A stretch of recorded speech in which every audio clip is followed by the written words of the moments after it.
Queridos amigos, tantos que estão presentes, como também aqueles que nos escutam pela Web TV Mansão do Caminho, no YouTube, que nós possamos desfrutar de momentos de refazimento, não só de reflexões do ponto de vista intelectual, mas também de algum refazimento do ponto de vista espiritual.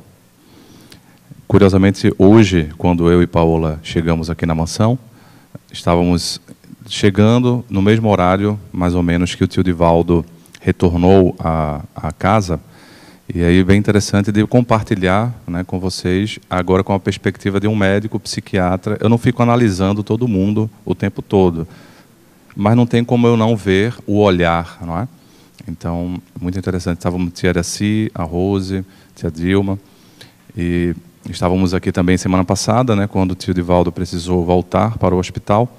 Mas, assim, nessa fase de infecção urinária que teve, às vezes a bactéria é resistente, ou seja, é mais forte do que o antibiótico que está sendo feito. E aí você tem que internar para fazer hidratação e mudar o antibiótico para fazer um antibiótico mais forte. E foi isso que aconteceu, ele teve que fazer um antibiótico mais forte. E durante a semana, a equipe que acompanha, médica, já deu a autorização para vir de home care para casa, para poder fazer esses antibióticos venosos em casa. Mas demora um tempo entre a liberação e a chegada em casa. Então, foi interessante ver o olhar do tio Divaldo, muito vivo, muito atento, o estado mental presente, luz, consciente, né? O termo técnico seria um nível de vigilância muito bom. Então, isso tranquiliza muito, porque o ponto de vista, o funcionamento da mente, numa pessoa com a idade que ele tem, diz muito do estado geral que a pessoa está. E não é do ponto de vista emocional, da tristeza, não é isso. É a mente funcionando lúcida. E aí o olhar atento deixou bastante tranquilo e vivo, né? Então agora é esperar, de fato, uma pessoa com 97 para 98 anos que tem uma infecção urinária, acaba sendo um pouco mais difícil, porque a gente pensa em infecção urinária, mas é mais difícil do ponto de vista de repercussões. E aí eu me lembrei assim, Luziane, como professor, quando a gente vai discutir um caso com os nossos médicos residentes, às vezes o caso clínico a gente se envolve tanto que a angústia da pessoa a gente sente enquanto médico. Então, de vez em quando a gente brinca assim com nossos alunos, olha, nesse caso aí você prescreve um ansiolítico para o paciente e toma outro ansiolítico você mesmo, para você se acalmar. Então, e foi curioso, porque uma vez, numa aula, eu falei isso para uma estudante, na verdade, já médica residente, né? E ela falou, ai, professor, graças a Deus, vou fazer isso. Abriu a bolsa e tomou.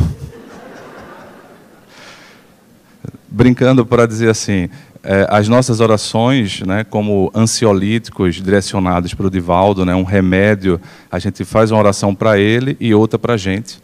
Ficar calmo assim durante essas angústias, porque a gente vê, né, a gente recebe os e-mails, as mensagens.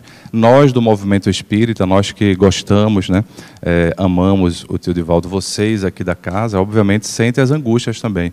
Então vai ser assim, uma prece para o tio, outra prece para a gente. Uma prece para o tio, outra prece para a gente ficar tranquilo também, que nem essa residente.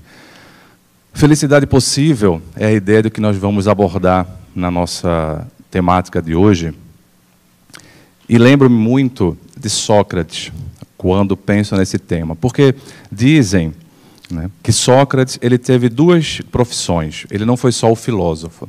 Na realidade, dizem que Sócrates, e ele próprio afirmava algo assim, que ele tivera duas profissões, seguindo a profissão do pai e seguindo a profissão da mãe. A mãe, chamada Fenáreta, a mãe era parteira. E, enquanto parteira, ele, portanto, trazia vida às pessoas, dava vida física a novas pessoas, novos seres, digamos assim. E Sócrates também se dizia um parteiro. Em um livro que Platão escreve, chamado Teeteto, ele está conversando com esse jovem chamado Teeteto, e ele então vai dizer que ele faz um tipo de parto, mas é um parto da alma. Então, enquanto filósofo, Sócrates ele se intitula um parteiro de almas. Então, ele seguiu a profissão da mãe. Era uma parteira de corpos, ele era um parteiro de alma, que trazia a vida as pessoas. Até porque, nessa perspectiva de trazer uma vida, é como se esse parto da alma, que ele dá até um termo, ele faz um método. Né? Uma das primeiras vezes, um filósofo cria um método de como investigar o conhecimento, né? E como trazer vida às pessoas. O método, a parte mais famosa, ficou com o nome de maiêutica. Então, maiêutica seria esse parto da alma. Nessa perspectiva, quando nós fazemos um parto da alma, vale a pena lembrar Platão, né, anotando as palavras de Sócrates, em outro livro chamado Fédon, e também no livro chamado Fedro, ele dizendo assim, que aprender é recordar. É a teoria das reminiscências.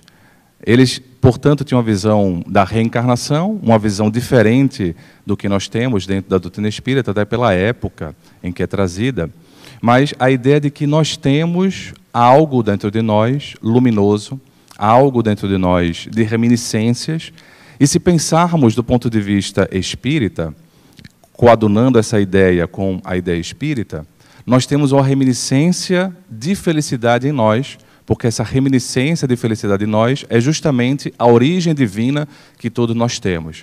Além das recordações, das tendências e das possibilidades reencarnatórias, por conta de existências anteriores, nós temos essa origem divina.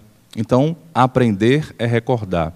E a ideia de um parto da alma, a partir da filosofia, como sendo um instrumento que burila o nosso ser, é bastante interessante.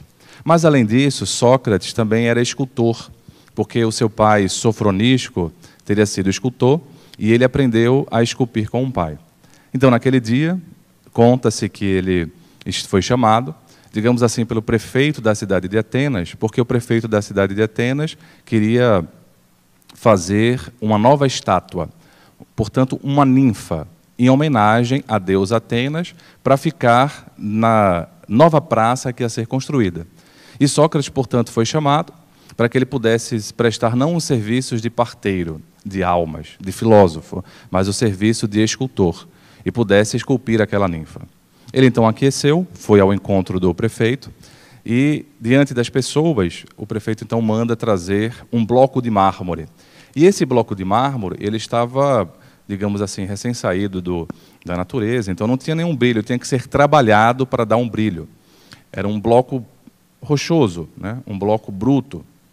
Quando chega o bloco, para o espanto de todos, Sócrates observa aquele bloco e começa a ficar emocionado.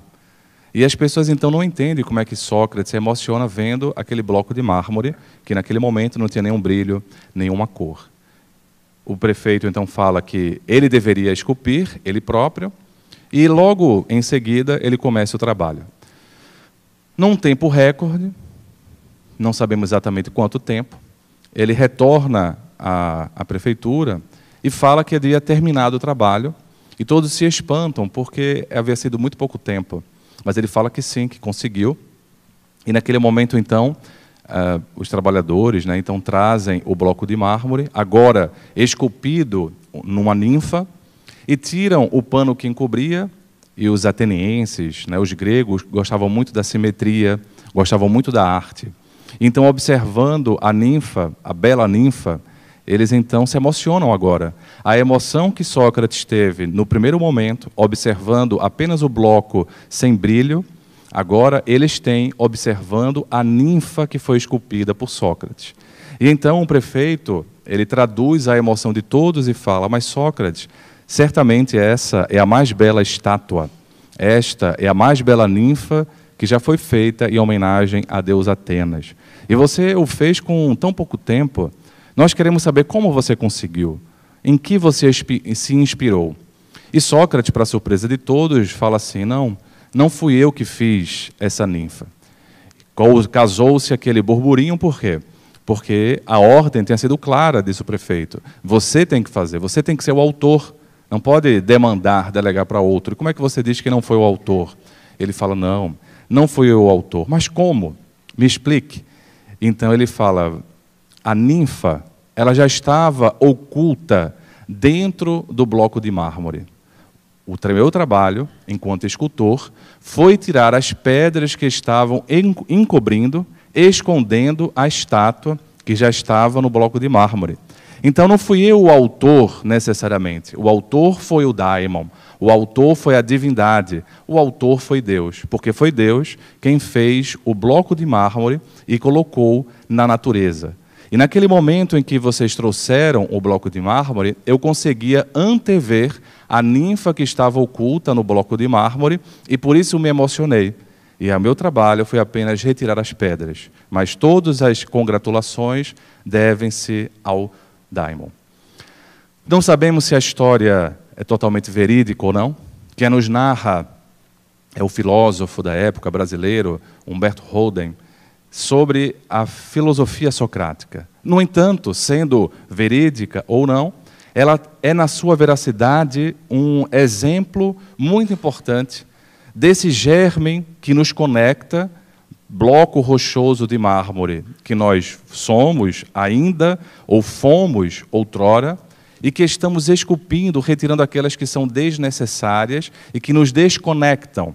Então, o trabalho do escultor, de certa forma, é o trabalho também do parteiro, que traz vida a uma nova estátua, a uma nova forma luminosa de ser. Porque a doutrina espírita, ela nos coloca que sim, nós podemos ser felizes. A essa felicidade, temos que entendê-la, como falei sábado passado, entre dois aspectos. Uma felicidade ideal, ou um ideal de felicidade, e uma felicidade possível. Essa felicidade ideal, para a visão espírita, é um ideal que nós temos de perfeição relativa, porque a perfeição absoluta só Deus a tem. Segundo a visão espírita, Jesus, e nós interpretamos assim essa fala de Jesus, quando chamam ele de bom, ele vai dizer, não, bom só o meu Pai. Diferenciando a natureza dele da natureza divina. Portanto, ele, como o ser mais perfeito, o ser perfeito que esteve, né, como guia e como modelo da nossa humanidade, segundo a visão espírita, ele traz essa diferenciação. Então, quando nós falamos de perfeição relativa, é para poder diferenciar dessa perfeição absoluta, que é o uno, que é o Criador incriado. Todos nós podemos, portanto, fazer a epopeia luminosa que Jesus nos ensina. E nós interpretamos, com a visão espírita, as palavras que ele chama a atenção. Vós sois deuses, com D minúscula. Podereis fazer o que eu faço, muito mais. Brilhe a vossa luz, essa luz que nos conecta na nossa essência com o Criador. Então, baseado nessas visões, nós entendemos que sim, somos destinados a uma felicidade ideal, que é essa felicidade inerente ao processo evolutivo que nós temos e que nós estamos galgando. No entanto, a diferença da doutrina espírita para algumas outras visões espiritualistas é de que essa felicidade ideal, que vai ser alcançada com o passar dos séculos, das eras, dos milênios, do tempo, portanto, que simboliza a evolução que temos que percorrer, ela já pode ser sentida em parcelas, que seria a felicidade possível que nós temos para sentir hoje. E não só em parcela depois que nós desencarnarmos, depois que nós tivermos o passamento para uma outra esfera espiritual, mas uma felicidade possível de sentir desde já no corpo, vinculado ao corpo, vinculado a esta existência. E nesse sentido, a doutrina espírita, desde Allan Kardec, portanto, é uma doutrina otimista. Não é uma doutrina espiritualista pessimista. Porque é curioso, algumas visões espiritualistas da vida, elas são bastante pessimistas, do tipo assim, Deus é bom, Deus é o todo perfeito, mas todo mundo aqui, né, é realmente muito mal, no sentido de ser pessimista uns com os outros. Então, apesar de ter uma visão espiritualista, esse espiritualismo não consegue iluminar uma visão otimista da vida. Então, uma pessoa pessimista com fé. É um paradoxo, mas pode. Da mesma forma, a doutrina espírita, ela não coloca essa felicidade na linha do corpo, na linha da reencarnação, igual como a visão materialista o coloca. Porque, sendo uma visão espiritualista em essência, ela comunga dessa fé em Deus, portanto, numa transcendência, mas a diferença é que ela vai dizer, de alguma forma, que nós podemos ter algum grau de prazer feliz desde já. É Allan Kardec que questiona isso. Na pergunta 922 de O Livro dos Espíritos, sobre a qual debruçaremos hoje, tanto a pergunta em si, como as outras anteriores, como as depois, ele vai falar justamente sobre isso. Entendendo esse preâmbulo que nós fizemos de resumo, que ele também coloca em O Livro dos Espíritos sobre a felicidade ideal, a felicidade possível, ele vai questionar do ponto de vista mais prático. Tá bom. Entendemos que os seres humanos, né, eles podem ser felizes de acordo com a evolução que eles têm. Qual é, portanto, a parcela comum de felicidade das pessoas? Já que essa felicidade é tão relativa, de acordo com cada um, a cultura, os nossos objetivos, qual é a parcela de felicidade comum para sentirmos desde já?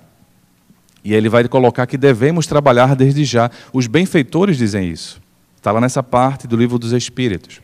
Então, eles vão colocar algo que é fundamental para podermos ter uma visão espiritualista, otimista, uma visão espiritualista que não espera o além-túmulo para começar a sentir as glórias do paraíso, digamos assim.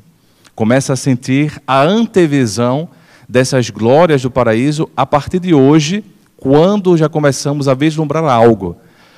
O vislumbramento, o olhar para algo, já é a antevisão de algo. Veja Sócrates. Ao vislumbrar a ninfa que estava oculta no bloco de mármore, ele já sente a alegria da estesia, ou seja, a alegria da beleza, que aqueles que tinham os olhos, digamos assim, menos transformados, né, menos amplificados, não conseguiam sentir. Então, a felicidade como sendo uma meta ideal, ela já traz, ela é tão curiosa, porque ela já traz o seu resquício desde já, quando nós sentimos no percurso. E esse sentir no percurso já é uma felicidade possível.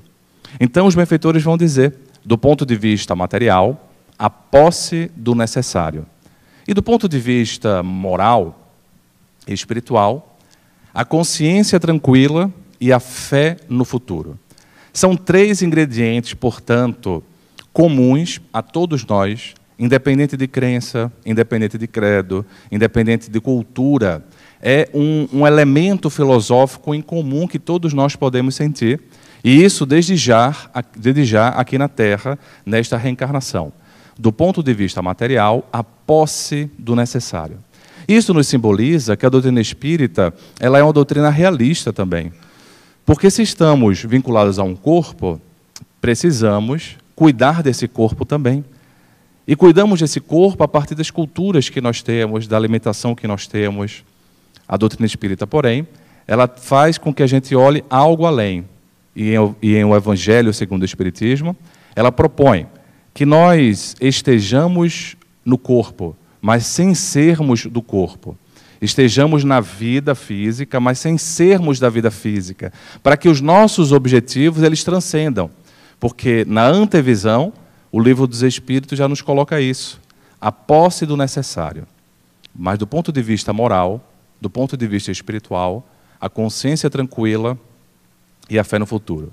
Significando dizer que ninguém vai conseguir ser feliz, mesmo que a parcela possível de felicidade aqui na Terra, se ficar vinculado apenas ao material.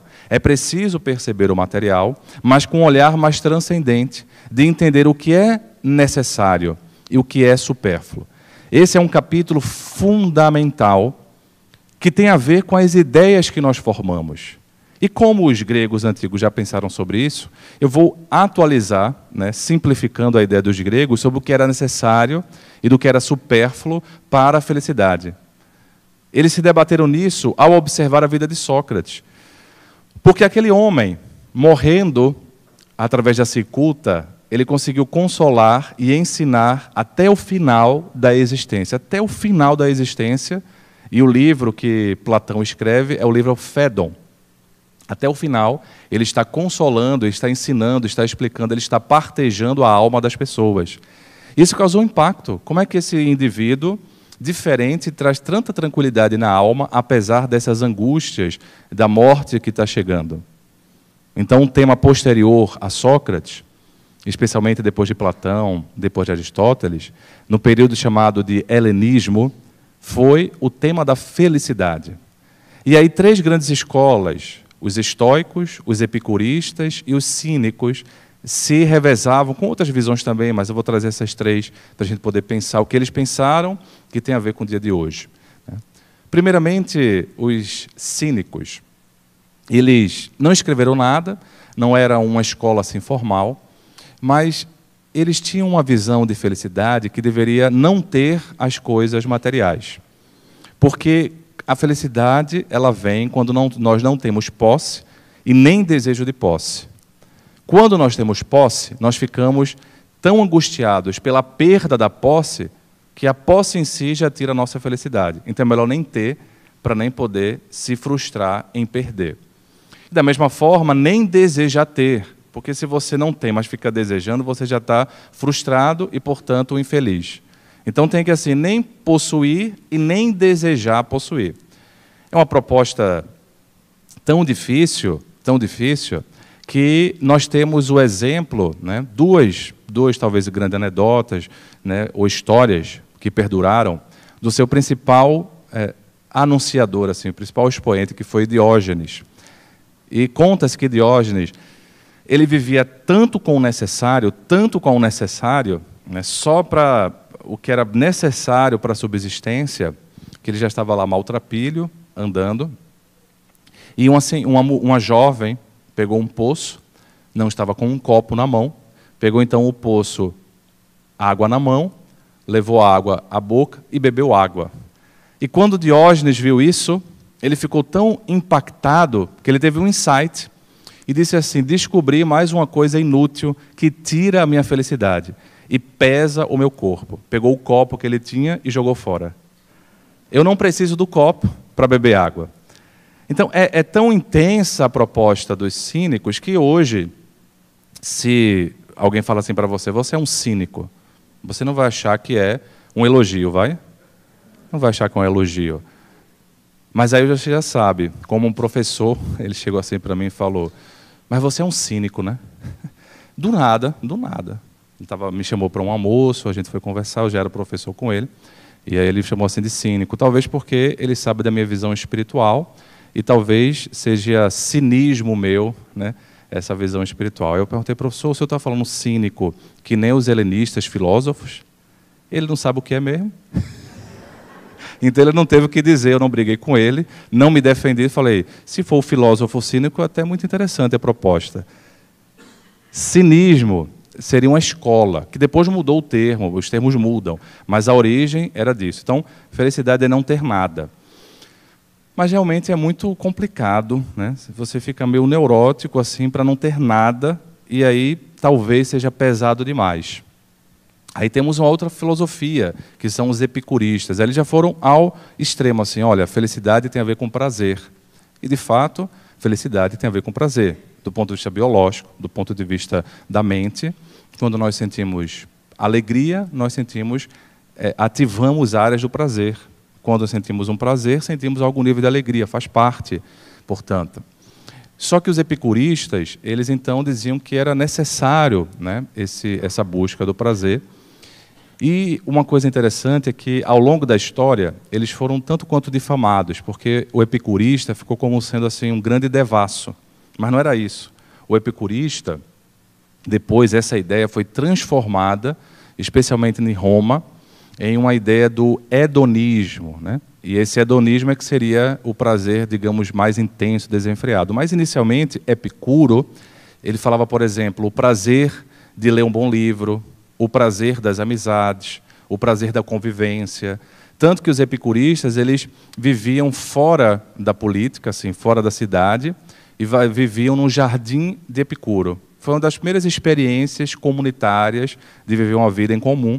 Então, não era bem esse prazer exacerbado, nesse sentido. Tanto que eles foram uma das escolas que mais estudaram o prazer, os prazeres superiores, os prazeres inferiores, e aí foram fazendo toda essa ideia. Então, para o epicurista, diferentemente do cínico, nós até devemos possuir as coisas, né? E a felicidade estaria vinculada aí. Mas aí você tem um estoico, e o estoico ele estaria como talvez em um meio termo. Os estoicos, simplificando a história, eles falavam que a felicidade ela não vem com o prazer, né, necessariamente, não, e também não vem com essa fuga. Nós sentimos uma felicidade, a nossa alma, o nosso ser, sente as coisas a partir da percepção que faz. Existiram vários estoicos. Existiu um imperador estoico, Sêneca, e existe escravo, e Epicteto, que foi um escravo, um ex-escravo, que impressionou muito, porque ele teve esse estoicismo antes mesmo de conhecer o estoicismo. Então ele virou um grande líder, né, um grande referencial. E tem um manual de Epicteto. E lá no manual de Epicteto, ele faz então uma análise, né, sobre uma visão de vida. E o resumo que eu queria trazer hoje era assim: as coisas são muito mais como nós percebemos do que como são de fato. A percepção que nós trazemos, a interpretação das coisas, elas têm uma realidade maior do que as coisas em si. E a partir disso, por exemplo, nasce a terapia cognitiva comportamental, que tenta fazer uma reavaliação das situações para fazer o que a gente chama de regulação emocional. Então, se as coisas são muito mais como nós percebemos, como são de fato, vale a pena nós não ficarmos presos, digamos, ao elogio e nem à crítica destrutiva. Porque se a gente fica preso a um elogio, nós ficamos presos ao nosso ego vaidoso, prazeroso, que depende do outro. Depende do elogio do outro. Então depende de algo externo. É preciso construir algo mais de autonomia. Para todas essas escolas, a felicidade tem que ser algo mais de autonomia, algo que dependesse um pouco mais de mim, e não necessariamente dos outros. E é muito interessante isso, porque quando eu faço algo só preocupado com o número de seguidores, ou o número de likes, ou o número de fã que a gente vai ter, nós ficamos escravos da opinião. E não conseguimos transcender a opinião. E, eventualmente, a opinião ela não consegue trazer uma verdade. Se Jesus ficasse escravo do elogio, ele não teria sido o Messias, o Cristo, porque a opinião da época, o que é que levou? Levou à crucificação. Se Sócrates fosse escravo da opinião, ele também não traria uma nova visão dentro da filosofia, porque, aliás, a opinião, democraticamente, levou à condenação de Sócrates.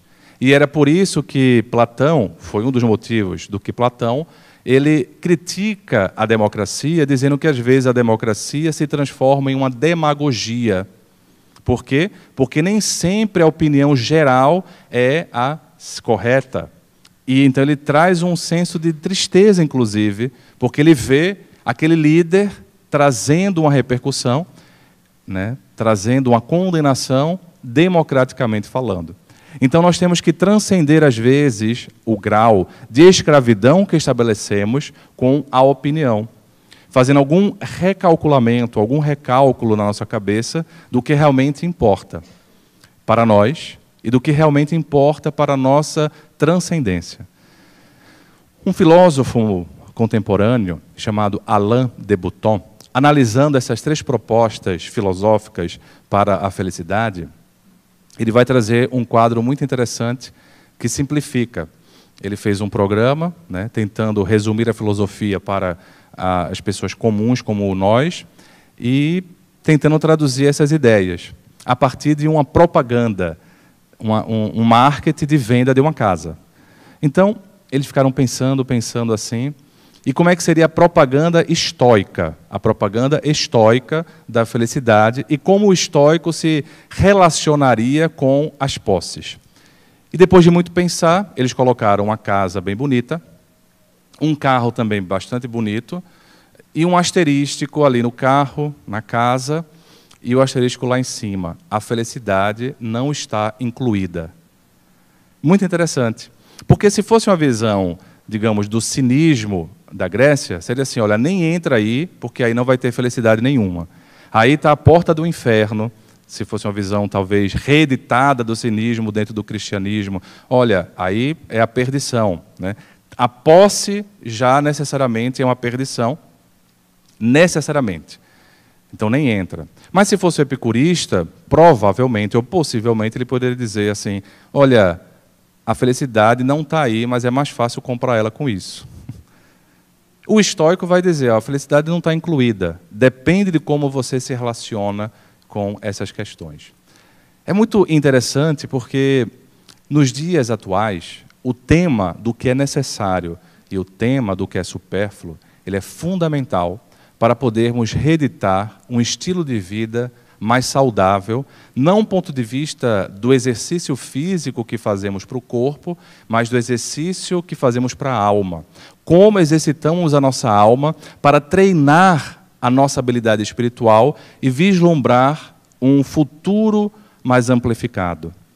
Nesse sentido, a doutrina espírita nos coloca uma visão muito próxima do estoicismo, não é à toa, que Leon Denis, em algumas vezes, cita, pelo menos 3 vezes que eu tenha visto, lembrado, em O Problema do Ser, do Destino e da Dor, os estoicos. Ele cita os estoicos, porque a percepção estoica vem muito ao encontro da percepção espírita, no sentido de, olha, você não vai estar condenado por isso que você tem especificamente.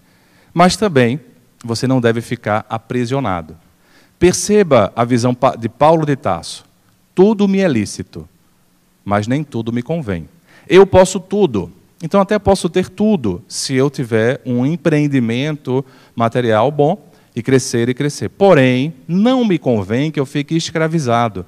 E percebamos que Paulo escreve isso com toda a propriedade, porque ele estava numa época em que a visão do homem, né, ele é um homem, numa visão patriarcal, numa visão, portanto, que tinha no seu bojo uma visão de possibilidades para o homem, né, biologicamente falando. Então, ele, de fato, ele podia tudo. Ele era um homem, né, um judeu, ele podia tudo. Porém, nem tudo me convém, ainda mais ele, que era um jovem, que tinha um futuro brilhante dentro do judaísmo. Então, ele tinha todas as aberturas, muitas aberturas.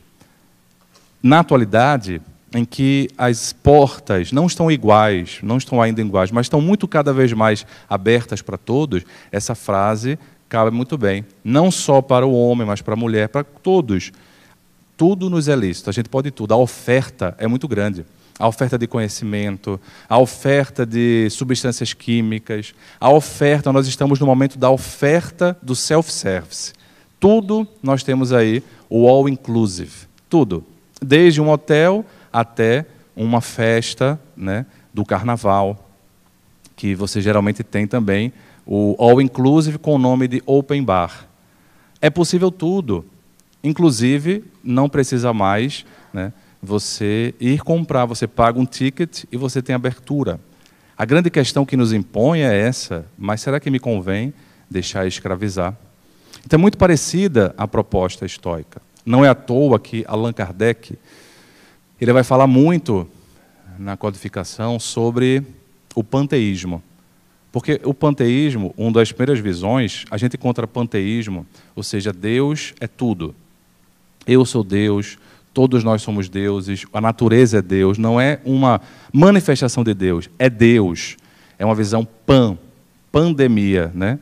Uma epidemia em todo o mundo, teísmo, Deus. Deus está em tudo e Deus é tudo.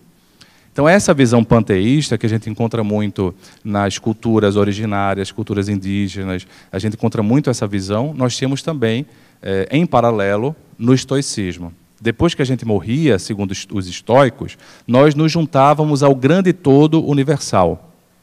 E a ideia dos estoicos era, como você é Deus, e eu sou Deus, o animal é Deus, a natureza é Deus, nós devemos nos amar porque estamos amando de fato a nós mesmos. Então há uma ética do amor, uma ética da fraternidade, que lembra muito a ética da fraternidade e do amor do cristianismo espírita. A grande diferença é que, quando a gente desencarna, segundo a visão estoica, a gente perde a nossa individualidade. E aí perde um bocado de sentido. Eles fizeram essa visão para poder tentar tirar o medo da morte. Então, alguma coisa continua. Essa coisa, ela vai ao grande todo. Mas quando eu perco a minha individualidade, muito do sentido do eu, que é importante ser criado, também vai se perdendo. Então, a visão espírita, nós não perdemos a individualidade. Existe uma força criadora, Deus, e nós nos vinculamos cada vez mais estreitamente a essa força, iluminando o nosso ser, brilhando a nossa alma, a nossa luz. E nessa perspectiva, fazendo o que Jesus fez. Eu e o Pai somos um. Essa unificação, que não é uma unidade panteísta, mas é outro tipo diferente, qualitativamente falando. Então, a visão estoica é muito interessante, e não é à toa que você tem uma grande reedição dela. Você vai vendo vários livros estoicos, várias ideias estoicas, o manual de Epicteto, por exemplo, sendo reeditado, estudado, porque é uma proposta muito interessante. Como é que Allan Kardec, o livro O Evangelho segundo o Espiritismo, traz, né, as mensagens. Como é que eu posso estar no mundo sem ser do mundo? Usufruir de forma saudável, sem me aprisionar, sem me enganar e sem me escravizar. Porque, segundo Jesus, às vezes nós ficamos cheios de tesouro externo, e esse tesouro deixa a nossa alma tão pesada, porque nós matamos um mundo inteiro para ter esse tesouro nas mãos, e aí quando matamos o mundo inteiro para ter esse tesouro na mão, não conseguimos ter um tesouro mais profundo, e a nossa alma fica pesada. Nesse sentido, a gente parece um camelo, ou seja, uma linha bem grossa, tentando entrar num buraco de uma agulha. Porque está difícil, porque a gente se deixa perder pelos encantos do dia a dia, pelos objetivos do dia a dia. É preciso, portanto, transcender. E perceba que a visão material, ela é transcendida pela doutrina espírita, com a consciência tranquila e a fé no futuro. Sempre temos, em várias oportunidades, 3 vértices, como se fosse um triângulo mesmo, né? Um vértice, um ponto, o lado material. Um outro ponto, a consciência tranquila. Consciência tranquila tem a ver com a minha relação com o outro. O que é que eu faço para obter esse necessário? Porque se eu fizer algo que me deixa intranquilo na consciência, esse algo material não pode ser necessário. Porque eu não posso me pesar emocionalmente e espiritualmente falando para ter algo que é necessário para a minha evolução. Então é como se, olha, eu tenho que evoluir, tenho que revidar, né, tenho que matar você para poder evoluir. Não tem condições, não há essa lógica. Matar a ética para poder evoluir espiritualmente. Não dá. Então, o condicionamento para a gente poder pensar o que é necessário e o que é supérfluo é pensar assim: como é que fica a minha conduta ética para comigo, para com o outro, para com o mundo? Se eu firo essa minha ética, eu firo a minha consciência. E eu não posso ter o segundo vértice, o segundo ponto do triângulo. Mas o terceiro ponto fala da fé no futuro. Então, uma é a minha relação com o prazer, com o material, comigo mesmo, com o meu corpo, por exemplo.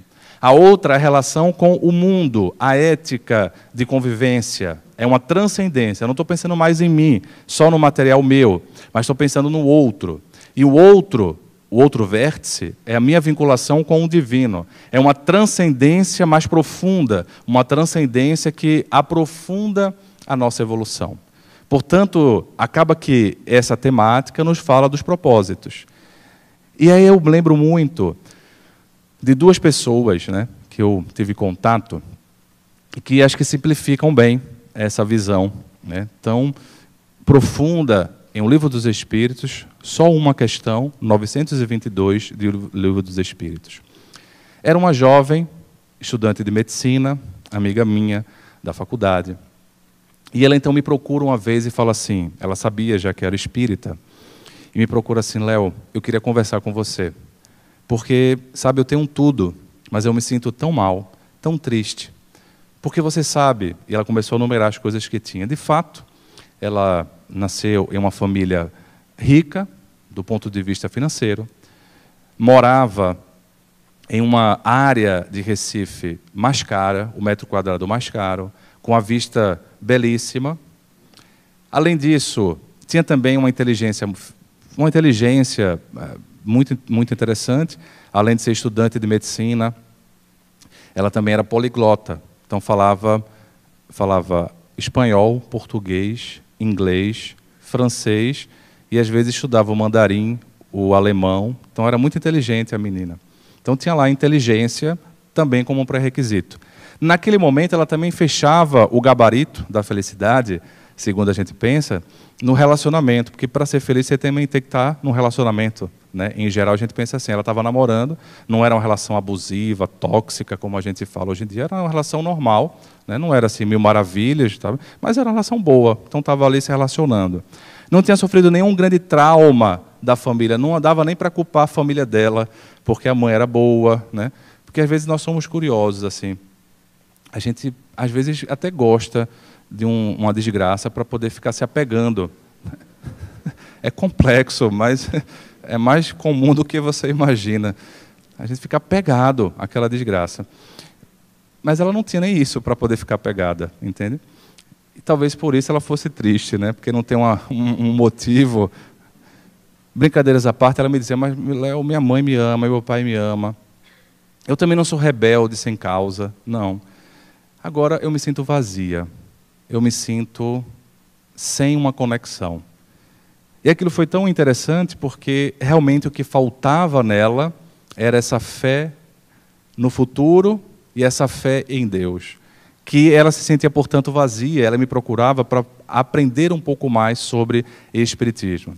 Então, nessa vez, eu dei um evangelho segundo o Espiritismo para ela, falei que ela lesse, já que ela estava me perguntando, expliquei um pouco de Espiritismo para ela e, então, eu ficaria disponível para poder conversar mais. Mas o que me chamou a atenção é que, naquela mesma semana, mais ou menos, a gente estava em prova e eu estava indo para a faculdade, né, foi a UPE. E a UPE fica bem no centro de Recife, assim, num bairro chamado Santo Amaro. E tem um posto de gasolina que, de vez em quando, eu parava para abastecer. E o posto tinha uma característica interessante, porque ele ficava assim, entre duas grandes avenidas, a João de Barros e uma outra, até muito próximo da Federação Espírita Pernambucana, onde eu trabalhei durante um tempo. Então, eu parava nesse posto e, às vezes, o pessoal fazia assim, sabe, não sei, aqui na Bahia não vai ter isso não, mas lá em Pernambuco tem, que é assim, um retorno oficioso, não é oficial, mas todo mundo faz aquele retorno, né? Porque tinha que ter um retorno ali, né? Foi culpa do engenheiro de trânsito, né? A gente só está fazendo e depois tornou oficial, curioso, né? Todo mundo fazia isso, que depois o trânsito colocou como oficial. E era justamente no posto. Então era um posto muito movimentado, não só pela gasolina, mas pelo retorno oficioso. Então o que é que eu fazia? Eu botava a gasolina e, para não ficar com a consciência culpada, eu fazia o retorno, porque eu tinha botado gasolina, então podia, né? Tinha usado o posto. Mas aquele jovem, ele estava nesse retorno oficioso quando aconteceu algo diferente. E ele começou a rir. E foi uma gargalhada tão interessante, tão gostosa de escutar, que eu estava no carro, olhei para trás e vi aquele jovem rindo. Mas eu pensei, já que ele estava ali rindo, alegre, uma gargalhada farta, eu pensei que ele era alguém felizardo da vida. Ou seja, alguém que tinha coisas, foi automático. E quando eu vi, eu me surpreendi. Porque era um jovem que catava lixo e estava levando o lixo dele. Então tinha aquela carroça grande, cheia de lixo dentro, e ele estava com um cavalo que empurrava a carroça, então ele não tinha que empurrar a carroça, o cavalo fazia o serviço dele. Aí quando eu vi assim, ele rindo, eu fiquei pensando, deve ser porque ele está tranquilo, né, sem fazer esforço, é o cavalo que está fazendo para ele o esforço, porque aquele negócio é pesado. Naqueles dias lá, eu lembro que eu cheguei na casa do meu pai, eu morava com meus pais ainda, era estudante de medicina, e tinha uma dessas carroças assim, paradas na frente da garagem, da entrada da garagem, e a pessoa que estava catando o lixo, ele estava assim, embriagado no chão. Então, daqui a que ele se levantasse, né, estivesse sóbrio e pudesse pegar o lixo e tirar lá ao carrinho, ia demorar. Então, o que é que eu fiz? Eu não tive dúvida, né? Eu estava fazendo exercício físico, eu senti que estava forte, assim. Desci do carro e fui pegar a carroça. Quando eu tentei baixar a carroça me levantou. De tão pesado que é aquele negócio, né? E aí eu fiquei envergonhado, né? Porque eu fui resolver o problema e não consegui. E aí eu chamei uma pessoa, enfim, dois homens assim botando para baixo aquela carroça, e eu fiquei, meu Deus do céu, eu não sabia que era pesada. Então, além da situação vexatória, humilhante de catar o lixo, né? Que não é uma situação que há uma música que me chamou muita atenção. Quando o homem consome o próprio lixo, ele perde a vergonha, a morta fome, então deixa de ser o bicho-homem e assume a versão de homem-bicho. Então, é uma situação difícil. E, nesse sentido, além de difícil, pesado, fisicamente pesado. E por que aquele jovem estava sorrindo? Por que ele estava sorrindo? Eu pensei no cavalo, mas desci do carro e fui conversar com ele. Ele estava com um short, uma camisa bem antiga, bem velha. E, quando eu cheguei perto, ele ficou com um susto. Ele tomou um susto, o que é que eu ia fazer com ele? E eu acho que faz todo sentido o susto dele, porque às vezes os jovens de classe média ou de classe rica matam os outros na rua, que estão na rua, e às vezes justifica, é porque era um mendigo. Ah, não, porque eu pensava que era um indígena, como se fosse justificável. Isso ficou martelando na minha cabeça. Essa notícia tinha saído, eu acho que ele ficou com medo do que eu ia fazer. Mas então eu amenizei a conversa, perguntei assim, olha, por que você está sorrindo? Ele me falou o nome dele, era o apelido, ele trouxe o apelido Ninho, como leite, aquele leite Ninho. E falou assim, olha, eu estou feliz assim, sorrindo, porque eu consegui um bom lixo hoje. E aí eu trago esse lixo, levo para um local, vendo, e aí esse dinheiro mantém a minha família. Meu pai fugiu de casa, minha mãe tem diabetes, tem problema na circulação, ela não consegue trabalhar, não consegue se locomover muito, eu tenho um irmão pequeno, então com esse dinheiro, que se contava R$10, era o R$10 do dia, óbvio que R$10 naquela época era um pouquinho mais do que hoje, mas não é muito. Ele estava feliz porque ia poder colocar comida em casa e ativar o propósito de cuidar da família. E ele estava sorrindo também porque, nesse retorno improvisado, carro ia rápido de um lado, carro vinha rápido de outro. Com isso, o cavalo se espantou. No que o cavalo se espantou, o cavalo ia dar um pinote para frente. E aí ele segurou o cavalo. No que ele segurou o cavalo pelas rédeas, o lixo caiu no chão, porque estava abarrotado. Aí ele tentou pegar o lixo no chão. Quando ele tentou pegar o lixo no chão, o cavalo deu outro pinote. E aí ele, com o lixo no chão, segurou a rédea do cavalo, outro lixo caiu. E ele ficou nesse jogo, sabe, nessa dança. E quando a desgraça é muito, o que é que a gente faz? Ri. Foi isso que aconteceu. A desgraça era tanto que ele riu. Sorriu porque na alma estava tranquila, porque estava levando dinheiro para casa, comida. Eu estava ali naquela semana com 2 exemplos. Uma jovem, estudante de medicina, poliglota, com muito dinheiro, se sentindo deprimida na sua alma, esvaziada, segundo ela. E ele, sem nada, ficou com extremamente necessário para viver, sorrindo porque a consciência é tranquila e a fé no futuro ativada por um ideal. Essa proposta é bastante difícil de pensarmos no nosso dia a dia. Não é que a gente precise catar o lixo da rua para ser feliz, mas é que é preciso que nós façamos algo com motivação vinculada a uma fé maior, a um propósito maior, para que a gente possa tirar as pedras que encobrem essa ninfa dessa estátua. Até hoje, eu era estudante de medicina, acho que eu estava no 3º período, 2º, preocupado com a nota de anatomia. Foi 2º período. A nota de anatomia que é muito difícil. E eu tinha que recuperar a nota baixa. A única nota baixa que eu tirei inicialmente foi a anatomia. Eu tinha que recuperar. Então, estava estressado por isso. E esse impacto desse jovem me causa uma lição até hoje, de eu tentar pensar o que é necessário e o que é supérfluo. Inclusive do ponto de vista de preocupações. Que preocupação é necessária eu ter e qual é aquela que é supérflua, que dá para deixar para depois, que dá para mudar o foco. É óbvio que a dor, ela vem, faz parte. Falando da Federação Espírita Pernambucana, eu lembro-me do Edson Caldeira. Ele foi presidente da Federação Espírita Pernambucana, uma pessoa que tinha uma simpatia, por ele, bastante interessante, conhecia a família, e no meio da sua gestão, enquanto presidente da Federação Espírita Pernambucana, ele veio a desencarnar.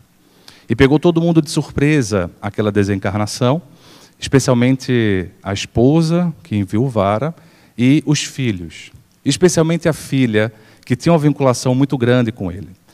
Eu passei a conversar com eles no atendimento fraterno de forma constante, assim, por eles serem trabalhadores, e comecei a conversar.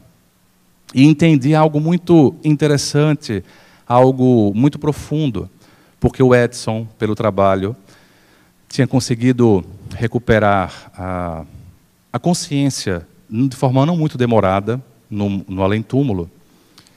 E quando eu saí da primeira vez do atendimento na casa espírita, não era atendimento médico, era um atendimento de espírita com espírita conversando fraternalmente em uma casa espírita, ajudando, acolhendo a dor.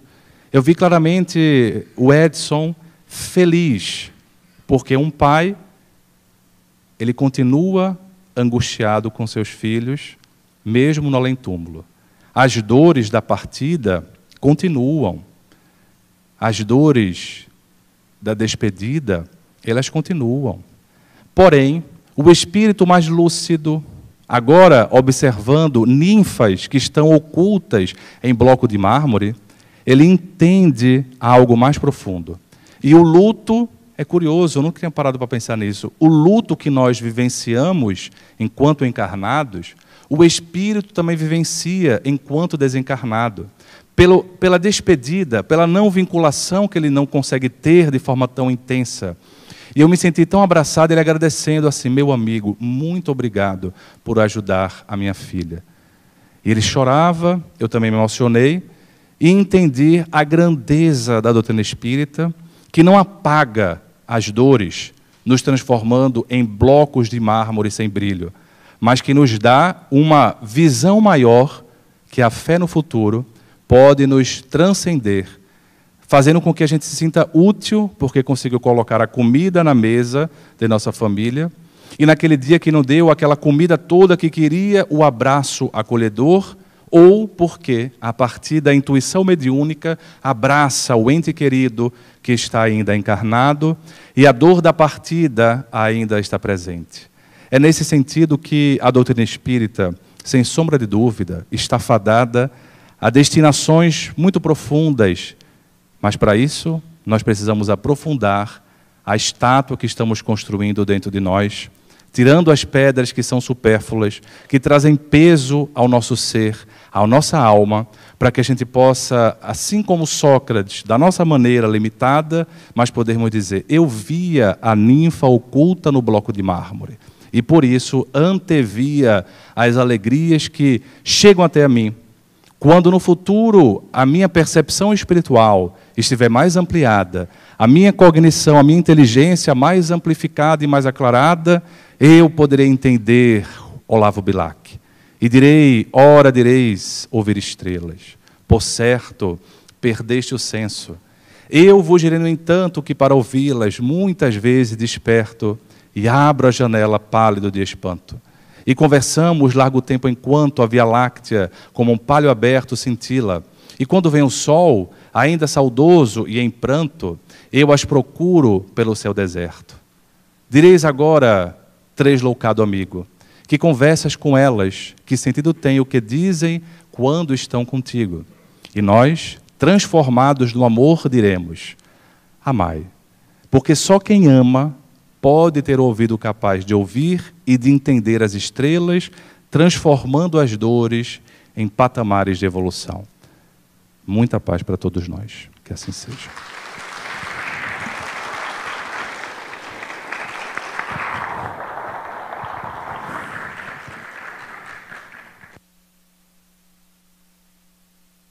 Pelas reflexões que Ele nos conduziu nesta noite. Convidamos os companheiros responsáveis pela aplicação do passe em nossa casa para que possam se distribuir no salão doutrinário.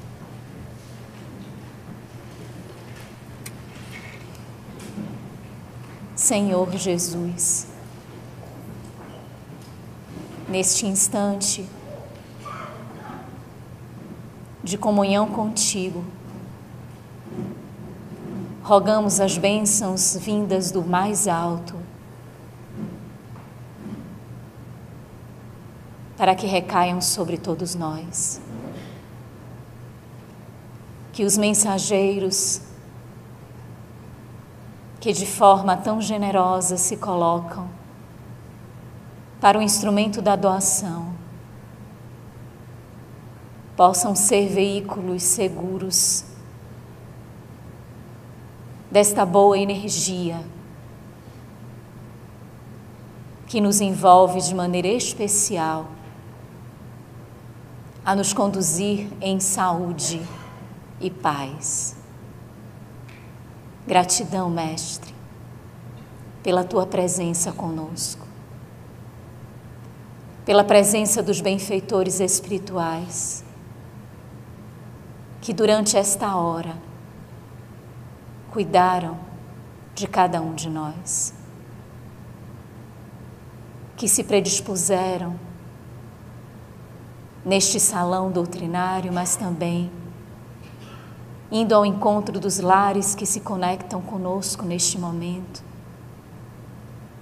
para cuidar, para atender, para servir. Gratidão te damos por estas bênçãos invisíveis que nos chegam, que nos acalentam, e sequer temos ideia da profundidade da doação, da entrega, da disciplina, da seriedade com que estes anônimos servidores seus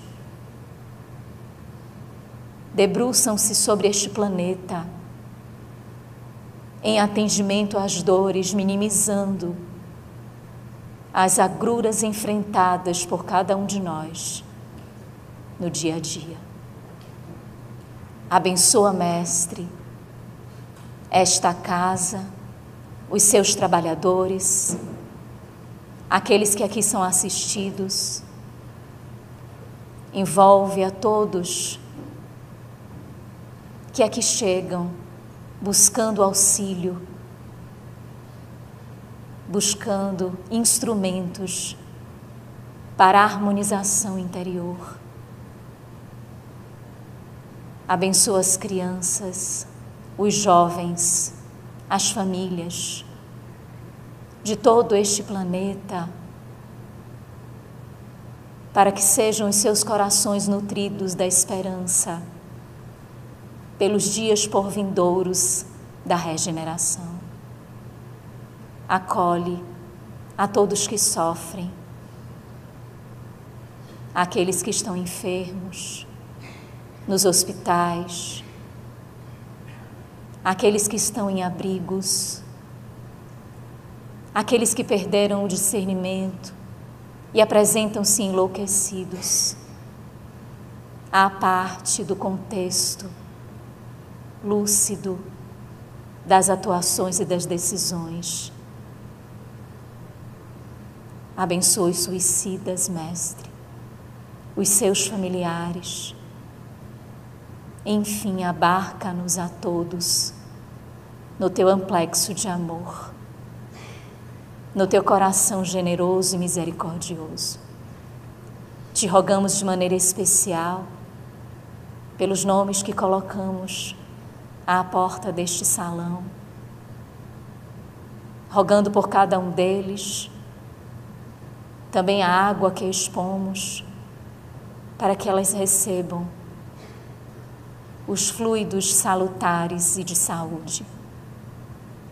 Abençoa o nosso tio Divaldo, auxiliando-o na sua recuperação, fortalecendo-o para o cumprimento da sua tarefa e para o bem-estar e a continuidade dessa consciência lúcida e pacífica.